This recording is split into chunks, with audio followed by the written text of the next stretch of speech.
Si vous êtes débutant en WordPress, il y a des erreurs que vous devez éviter pour optimiser votre site.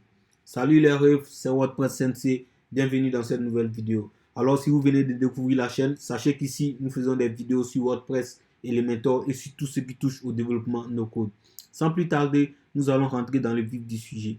Quelques erreurs à éviter pour optimiser son site lorsqu'on est débutant en WordPress. La première erreur que vous devez absolument éviter, c'est oublier de faire les mises à jour sur votre site. Alors vous devez savoir que les mises à jour techniques permettent à votre site de prendre en compte les dernières fonctionnalités des différents plugins et des différents thèmes. Donc vous devez faire les mises à jour des thèmes et des plugins.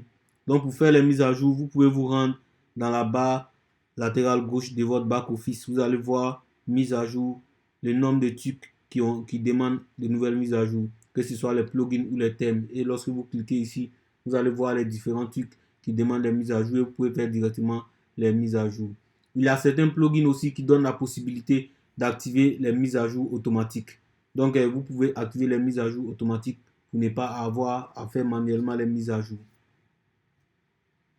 Ne pas faire les sauvegardes. Sachez que c'est très dangereux de travailler sur votre site sans faire des sauvegardes. Car à tout moment, vous pouvez casser votre site, créer des problèmes sur votre site. Donc là, si vous avez des sauvegardes, c'est très facile de revenir à une version antérieure de votre site. Vous pouvez faire les sauvegardes avec des outils tels que Duplicator Pro. Duplicator Pro permet de faire des sauvegardes de votre site à chaque fois que vous travaillez. Il y a plein d'outils sur WordPress qui permettent de faire des sauvegardes. Donc je vais faire des vidéos dans ce sens également. Deuxième erreur à éviter, c'est d'installer trop de plugins sur votre site.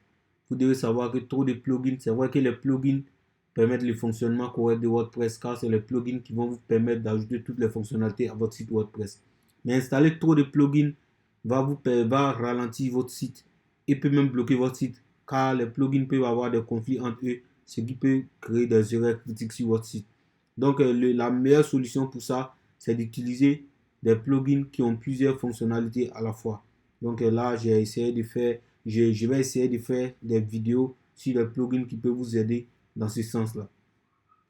Utilisez un thème mal codé ou mal optimisé. Sachez que le thème, c'est le thème qui va vous permettre de mettre en place le front de votre site.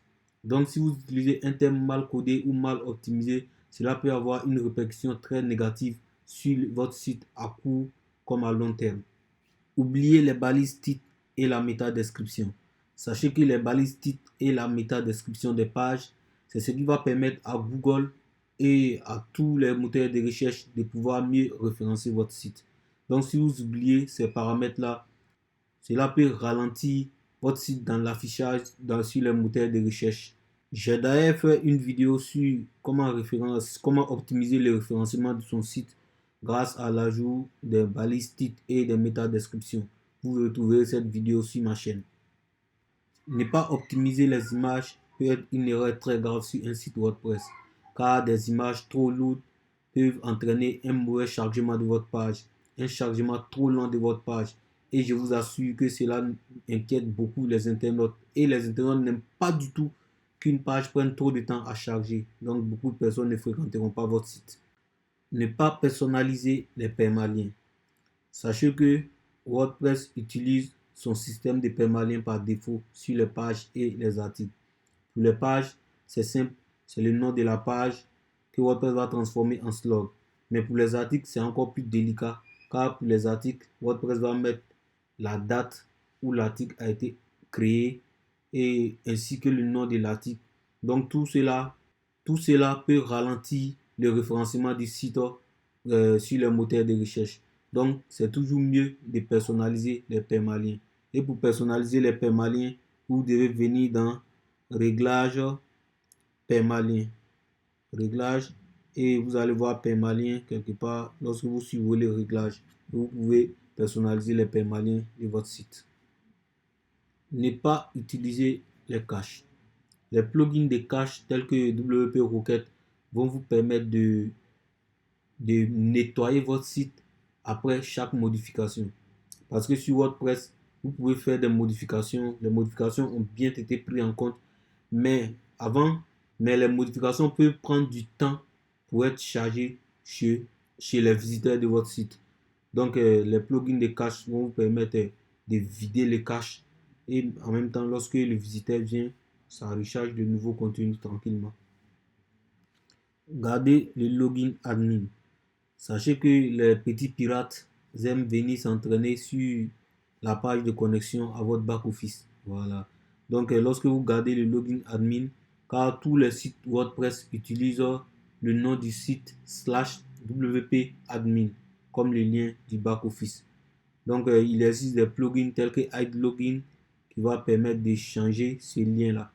Donc, cela est très important pour éviter que les pirates viennent emmerder toujours votre page de connexion au back-office. Toujours dans le cadre de la sécurité, il faut toujours installer un plugin de sécurité tel que WordFront Security. Parce que tout le contenu de votre site est dans ce back-office-là. Donc, si un pirate a accès à ce back-office, la personne a accès à la vie de votre site. Et cela peut être très dramatique. Donc, c'est tout pour cette vidéo. J'espère que cette vidéo vous sera utile. Donc, si vous avez aimé, ne manquez pas de liker, de vous abonner et d'activer la cloche de notification. Et on se dit à très bientôt pour de nouvelles aventures avec WordPress Sensei. C'est toujours la perfection.